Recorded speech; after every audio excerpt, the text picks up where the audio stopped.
क्रिस्का recording studio Ekangar सराय।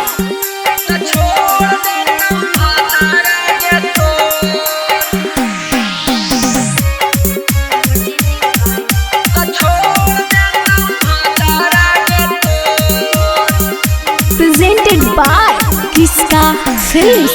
अरे चल गनी ससुर गे छौड़ी मेहदी लगा के हाथ गोड़। चल गनी ससुर गे छौड़ी मेहदी लगा के हाथ गोड़। तो वीडियो वायरल करबौ गे छौड़ी तो छोड़ देतौ भतारा गे तोर। तो वीडियो वायरल करबौ गे छौड़ी तो छोड़ देतौ भतारा गे तोर। उहाँ कहौ हमारो करे जावा गिरहौ अखिया से लोर। उहाँ कहौ हमारो करे जावा गिरहौ अखिया से लोर। तो वीडियो वायरल करबौ गे छौड़ी तो छोड़ देतौ भतारा गे तोर। तो वीडियो वायरल करबौ गे छौड़ी तो छोड़ देतौ भतारा गे तोर। छोड़ देतौ भतारा गे तोर। छोड़ देतौ भतारा गे तोर।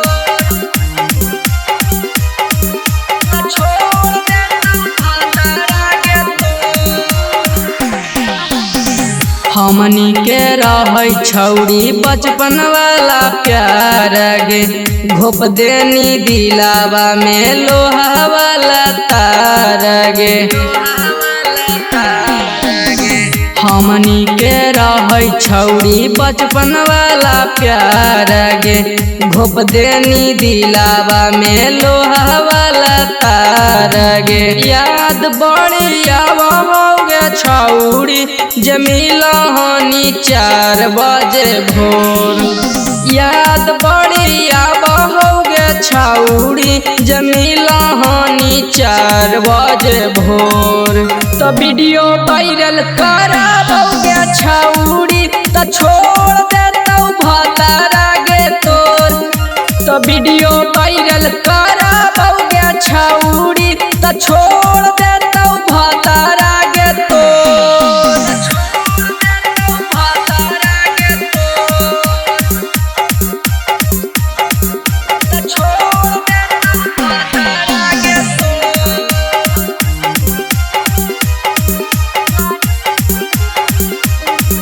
क्रिस्का रिकॉर्डिंग स्टूडियो एकंगर सराय। राइटर पुजारी के न मननी तू बतिया गे पिटही और रौशन कुल बैठी के छतिया गे।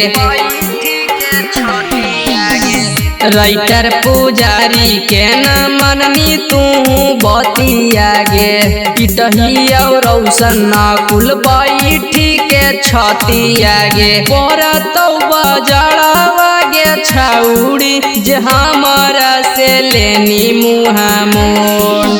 परतौ बजड़वा गे छौड़ी जे हमारा से लेनी मुहा मोड़। तो वीडियो वायरल करबौ गे छौड़ी तो छोड़ देतौ भतारा गे तोर। तो वीडियो वायरल करबौ गे छौड़ी तो छोड़ देतौ भतारा गे तोर। क्रिस्का रिकॉर्डिंग स्टूडियो एकंगर सराय।